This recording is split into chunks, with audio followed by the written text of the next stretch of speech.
On dit que le destin se cache dans les endroits les plus inattendus. Parfois, il suffit d'un pas de côté pour que toute une vie bascule. Ce jour-là, Michael ne le savait pas encore, mais une simple décision allait bouleverser son existence pour toujours. Le printemps enveloppait Manhattan d'une lumière douce, les avenues vibraient de conversations, de klaxons impatients et d'odeurs de café fraîchement moulu qui s'échappaient des vitrines. Michael venait de terminer une série de réunions tendues avec des investisseurs. Ses chaussures brillaient, son costume impeccable reflétait sa réussite, mais son regard trahissait la fatigue. Il aurait pu rentrer directement dans son pantouse de verre et d'acier comme d'habitude. Pourtant, ce jour-là, il fit un choix différent. Il tourna à gauche, s'éloigna de la 5e avenue et s'engagea dans Central Park. Il inspira profondément l'air chargé de l'odeur des fleurs et de la terre humide. Les gratte-ciels derrière lui semblaient s'effacer comme si un autre monde s'ouvrait devant lui. C'est alors que ses pas l'amenèrent près de la roseraie. Et là, il la vit. Une silhouette fragile, presque perdue au milieu des fleurs éclatantes. Une jeune femme assise sur un banc, vêtue d'un manteau usé, trop grand pour elle.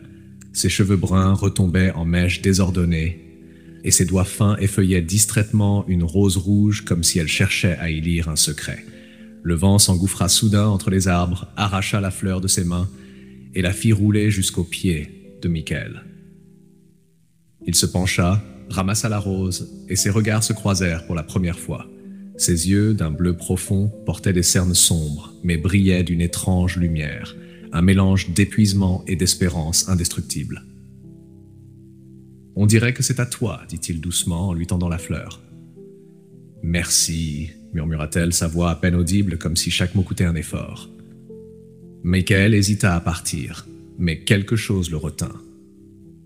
Ce n'était pas de la pitié, ni une curiosité superficielle, c'était comme si une force invisible l'empêchait de détourner le regard. Il s'assit à côté d'elle. Ils parlèrent. Elle s'appelait Emily. Son banc dans le parc était son refuge, expliqua-t-elle, le seul endroit où elle pouvait oublier que la nuit, elle devait dormir dans les gares ou sous les ponts. Elle raconta ces choses sans honte, avec une sincérité désarmante. Michael, lui, se contentait d'écouter. Il était habitué aux discours pour calculer des investisseurs, aux phrases creuses et aux sourires forcés. Mais là, pour la première fois depuis longtemps, il entendait une voix vraie. Une voix qui parlait de survie, de livres qu'elle avait lus autrefois, de rêves qu'elle refusait d'abandonner, malgré tout. Ce soir-là, il rentra chez lui, mais ne put chasser son image de son esprit. Le lendemain, il retourna au même endroit. Emily était là, assise sur le même banc, et elle sourit en le voyant. Puis il revint encore le surlendemain, et encore après. Chaque rencontre devint une parenthèse secrète au milieu de son quotidien. Il parlait de musique, de souvenirs, de la beauté des choses simples. Emily avait une façon de voir le monde qui semblait défier le désespoir. Et Michael, sans l'avouer, retrouvait à ses côtés une part de lui-même qu'il croyait perdue depuis longtemps. Un soir, la pluie tomba drue sur New York. Les passants couraient se mettre à l'abri, mais Emily était restée sur leur banc, trempée jusqu'aux os, les cheveux collés à son visage. Michael accourut, enleva son manteau et l'enveloppa de ses bras. Elle leva les yeux vers lui. Et dans cette étreinte improvisée, leurs lèvres se rencontrèrent. Ce fut un baiser tremblant, hésitant, mais inoubliable. À cet instant, Michael sut une chose. Sa vie venait de changer. À partir de ce soir pluvieux, Michael et Emily ne se quittèrent plus. Leur relation ne fut pas une explosion soudaine, mais plutôt une construction patiente, comme une maison que l'on bâtit pierre après pierre. Michael l'invita à quitter le froid de la rue. Il l'installa dans son appartement lumineux, perché au sommet d'une tour où les baies vitrées offraient une vue panoramique sur Manhattan. Au début, Emily hésitait à franchir ce seuil. Tout lui paraissait trop grand, trop brillant, presque irréel. Elle posa son sac usé dans un coin, comme si elle craignait qu'on le lui arrache. Michael, attentif, ne fit aucun commentaire. Il la laissa apprivoiser peu à peu cet espace qui semblait fait de verre et de silence. Très vite, Emily apporta à cet appartement quelque chose que Michael n'avait jamais connu, la chaleur d'un foyer. Elle aimait se lever tôt, préparer des viennoiseries qu'elle déposait encore chaudes sur la table. Elle remplissait de petits vases avec des fleurs achetées au marché, parfois de simples bleuets, qu'elle disposait un peu partout. Elle cousait de petites couvertures qu'elle plaçait sur les rebords des fenêtres, transformant l'endroit en refuge plutôt qu'en musée de luxe. Michael, en rentrant le soir, se surprenait à sourire avant même d'ouvrir la porte, car il savait qu'elle serait là. Non pas pour lui offrir des promesses ou des reproches, mais juste pour partager un repas, une discussion, une musique. Elle ne demandait rien, et c'était cela qui rendait sa présence si précieuse. Mais tout le monde ne voyait pas cette simplicité du même regard. Lorsque la nouvelle de leur relation se répandit, la réaction fut immédiate et violente. Robert et Helen, ses parents adoptifs, se présentèrent chez lui avec une colère glaciale. Victoria, sa cousine, les accompagna, le regard hautain et la voix tranchante. « Michael, » commença Robert d'un ton sec, « tu sais ce que tu es en train de faire? Tu détruis ton avenir. »« Tu ne comprends pas, » répliqua Michael calmement. « Elle n'en veut qu'à ton argent, » coupa Helen, les yeux brillants d'indignation. « Ces gens savent jouer aux victimes pour mieux manipuler. » Emily, qui se trouvait dans la pièce, se leva doucement. Elle ne cria pas, ne protesta pas. Ses yeux restaient posés sur le sol, mais ses mains tremblaient légèrement. Victoria ricana. « Tu penses vraiment qu'elle t'aime pour toi? Tu es naïf, Michael. Elle t'utilise. » Michael sentit une colère sourde lui nouer la gorge.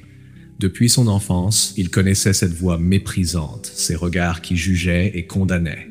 Lui, l'enfant adopté, n'avait jamais vraiment trouvé sa place auprès d'eux. Leur affection avait toujours été conditionnelle, mesurée, comptée comme un héritage en attente. Et voilà qu'il se permettait encore de dicter ses choix. Il se tourna vers Emily, qui osait enfin lever les yeux. Dans son regard, il lut à la fois la douleur et la dignité. Elle n'avait pas besoin de se défendre. Il parlerait pour deux. « Assez, » dit-il d'une voix ferme. « Vous n'avez pas le droit de juger quelqu'un que vous ne connaissez pas. Emily n'est pas ce que vous croyez. Et si vous ne pouvez pas l'accepter, alors c'est moi que vous perdez. » Un silence glacial suivit ces paroles. Helen blêmit, Robert détourna les yeux, et Victoria se contenta de serrer les lèvres dans un sourire mauvais. Puis ils partirent, claquant la porte. Emily s'approcha de Michael, encore secouée. Elle posa une main douce sur son bras. « Tu n'étais pas obligé de... »« Si, » coupa-t-il. « J'étais obligé, parce que tu es la seule à m'avoir jamais regardé comme un être humain, pas comme un portefeuille ou un héritier. » Emily retint ses larmes. À cet instant, elle comprit que Miley était différent de tous les autres qu'elle avait croisés dans sa chute. Il ne la voyait pas comme une mendiante, mais comme une femme, avec ses cicatrices et sa force. Les semaines passèrent. Leur complicité se renforça. Ils se promenaient dans les rues animées de New York, riaient dans des cafés modestes, parlaient de livres tard dans la nuit.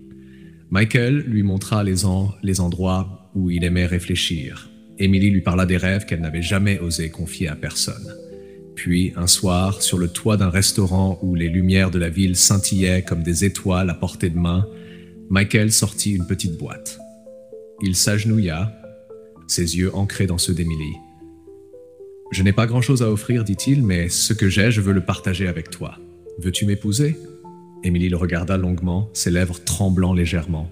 Puis elle sourit, un sourire sincère, pur, comme il n'en avait jamais vu. « Oui. » Ce fut un mariage simple. Pas de faste, pas de longue liste d'invités, pas de bénédiction familiale. Juste eux deux dans une cérémonie intime, avec pour témoins quelques amis discrets et les lumières de la ville. Et pour Michael, c'était suffisant. Plus que suffisant. Car pour la première fois de sa vie, il se sentait enfin à sa place. Avant de continuer, prenez une seconde pour liker cette histoire et vous abonner. Merci. Le bonheur de Michael et Emily semblait solide, mais il fut vite mis à l'épreuve. À peine quelques mois après leur mariage, un coup dur s'abattit sur eux. L'entreprise de Michael, fruit de longues années de travail et de sacrifices, vacilla. Son associé, un homme qu'il considérait comme un frère d'armes, le trahit. En secret, il détourna les investisseurs, dévia les clients et emporta avec lui tout ce qu'ils avaient construit ensemble. En quelques semaines à peine, ce qui avait été une société prometteuse s'effondra comme un château de cartes. Les appels se faisaient pressants, les mails restaient sans réponse, les portes qui s'ouvraient autrefois avec le sourire se fermaient désormais avec froideur. Michael, qui avait connu les salles de réunion pleines d'éclats de voix et de promesses, se retrouva seul dans un silence assourdissant. Emily le soutenait jour après jour. Elle préparait le café du matin, l'encourageait avant chaque rendez-vous, essuyait les cernes de ses yeux fatigués d'un simple geste de tendresse. Mais ce qui arriva ensuite les frappa plus fort encore que la trahison d'un associé. Sa propre famille.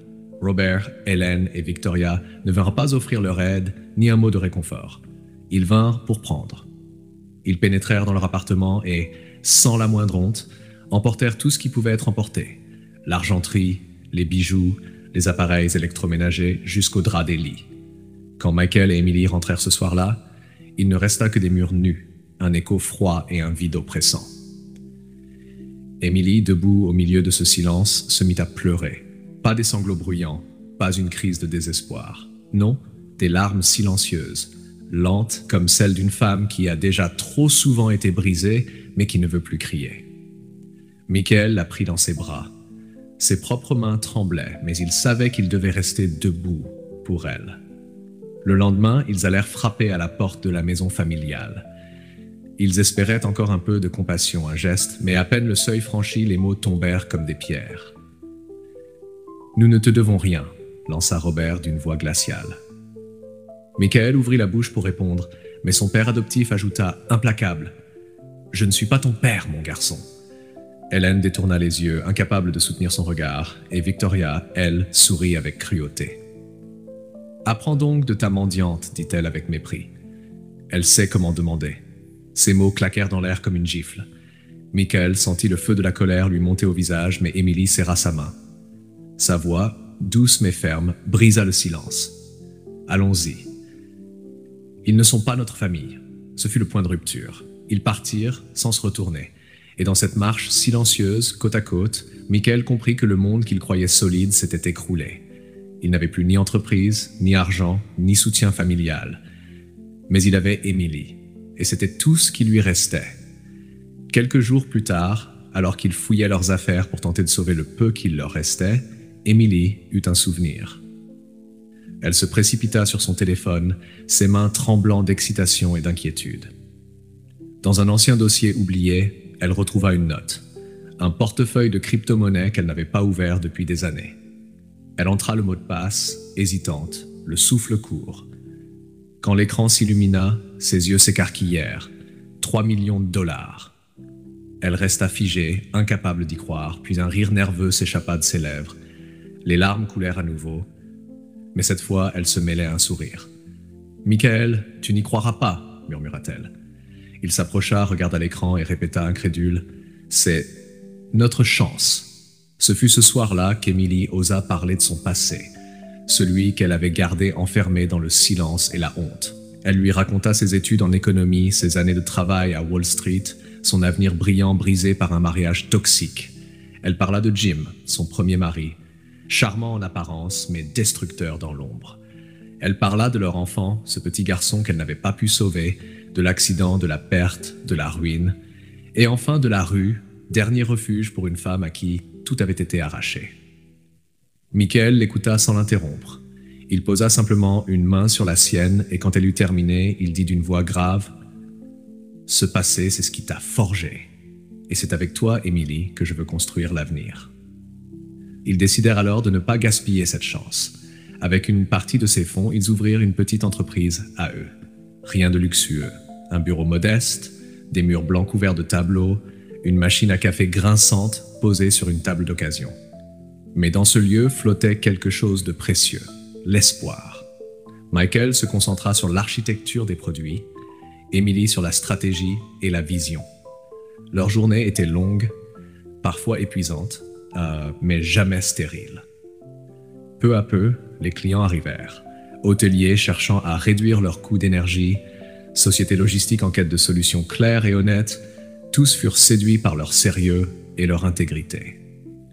Ils n'achetaient pas de chaises hors de prix, ni de décorations tape à l'œil. Leur richesse n'était pas dans l'apparence, mais dans la confiance qu'ils inspiraient. Et chaque contrat signé, chaque sourire de client était une petite victoire. Un pas de plus vers une renaissance. Michael et Emily n'avaient peut-être plus la bénédiction d'une famille, mais ils avaient quelque chose de plus fort, la certitude qu'ensemble, rien ne pouvait les détruire. Les mois passèrent et l'entreprise de Michael et Emily grandissait doucement, mais sûrement. Dans leur petit bureau, aux murs encore tachés de marqueurs effacés et aux tables de seconde main, régnait une atmosphère qu'aucune fortune n'aurait pu acheter, celle de l'espoir, du travail honnête et de la complicité. Chaque client gagné représentait une victoire, chaque sourire de satisfaction, une preuve qu'ils avaient choisi la bonne voie. Mais ce succès attira bientôt d'anciennes ombres. Un soir, alors que Michael classait des dossiers et qu'Emily préparait du thé, on frappa à la porte. En ouvrant, il les vit, Robert, Hélène et Victoria. Ils n'avaient plus l'assurance hautaine d'autrefois. Leur visage était tiré, marqué par l'inquiétude. Les vêtements chics qu'ils arboraient jadis semblaient usés, presque ternes. « Michael, commença Robert, d'une voix hésitante. « Fils, nous avons fait des erreurs. Nous n'aurions jamais dû agir ainsi. Donne-nous une seconde chance. » Hélène, les yeux humides, ajouta. « Tu sais, parfois on dit des choses qu'on ne pense pas vraiment. » Nous étions perdus, en colère. Pardonne-nous. Victoria, elle, ne dit rien au début. Elle se contenta d'un sourire contraint, le même sourire ironique qu'elle portait toujours, mais cette fois il avait perdu de sa force. Finalement, elle osa. « Nous savons que vous avez réussi. Vous avez les moyens maintenant. Donne-nous au moins 100 000.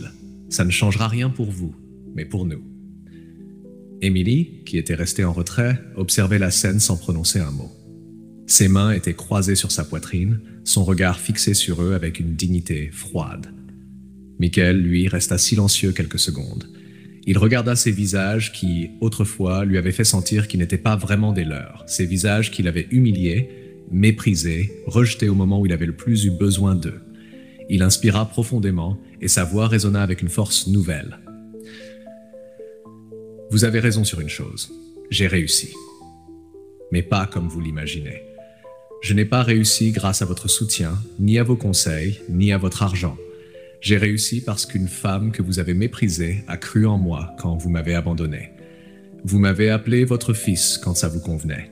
Mais quand j'étais à terre, vous m'avez tourné le dos. Alors écoutez-moi bien, je ne suis pas votre fils. » Un silence pesant s'installa.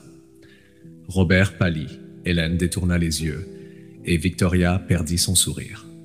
Sans un mot de plus, Michael leur montra la porte, et pour la première fois de sa vie, il sentit le poids de leur jugement s'effondrer, remplacé par une liberté totale. Quand la porte se referma, Emily s'approcha de lui. Elle posa une main douce sur sa joue. Il la regarda et comprit qu'il n'avait rien perdu. Au contraire, il avait enfin trouvé ce qui comptait vraiment. Un mois plus tard, par une matinée claire, Emily entra dans le bureau avec une petite boîte blanche dans la main. Ses yeux brillaient et ses lèvres tremblaient légèrement. Michael, intrigué, leva la tête de ses papiers. « Qu'est-ce que c'est » demanda-t-il. Elle ouvrit la boîte révélant un test de grossesse. Un sourire éclatant illumina son visage. « Nous allons avoir un bébé » dit-elle d'une voix douce. Michael resta figé, le cœur battant, avant de laisser échapper un rire nerveux. Puis il la prit dans ses bras et tous deux pleurèrent et rirent en même temps, emportés par une vague d'émotions qu'aucun mot ne pouvait contenir. Dans leurs larmes, dans leurs rires, revint le souvenir de ce banc à Central Park, de la rose rouge emportée par le vent, du premier regard, du premier baiser sous la pluie. Emily, malgré cette nouvelle vie qui grandissait en elle, n'oublia jamais son premier fils, perdu. Chaque année, le jour de son anniversaire, elle se rendait au cimetière. Elle déposait une rose écarlate sur la tombe et restait immobile, silencieuse, la main de Michael serrée dans la sienne. Lui ne prononçait pas de discours. Il était simplement là, présence fidèle et solide comme il l'avait été dès le début. Leur maison, désormais, n'était plus un appartement vide ni un pentouse froid. C'était un foyer vibrant. Odeur de cannelle le matin, de plats mijotés le soir, rires et livres d'enfants posés sur les rebords de fenêtres. Un lieu de chaleur, de souvenirs et de nouveaux commencements. Et c'est là que Michael comprit, enfin. La richesse n'était pas faite d'objets, ni de comptes en banque, ni d'opinions extérieures. La vraie richesse, c'est une personne qui restait à vos côtés quand tout s'effondrait. Une main qui ne lâche pas la vôtre dans les ténèbres. Une présence qui transforme les murs en refuge. Emily le savait depuis le premier jour. Et désormais, ensemble, ils avaient trouvé bien plus qu'une seconde chance. Ils avaient trouvé une famille. Une vraie, Cette histoire de Michael et Emily nous rappelle une vérité profonde. Les biens matériels s'effondrent, les fortunes se perdent, les réputations changent. Mais l'amour sincère et la fidélité d'une personne valent plus que toutes les richesses du monde. La vraie famille, ce n'est pas toujours celle du sang, mais celle qui choisit de rester à vos côtés quand tout semble perdu. Si cette histoire vous a touché, prenez un instant pour liker la vidéo, vous abonner à la chaîne et activer la cloche pour ne rien manquer. Laissez aussi vos impressions en commentaire. Que pensez-vous de ce couple qui a reconstruit sa vie à partir de presque rien? Vos paroles comptent beaucoup, et n'hésitez pas à partager cette histoire autour de vous, car peut-être que quelqu'un, quelque part, a besoin d'entendre cette leçon de vie. La vraie richesse ne se compte pas en objets, ni en compte bancaire, mais dans les mains qui vous soutiennent et les cœurs qui ne vous abandonnent pas.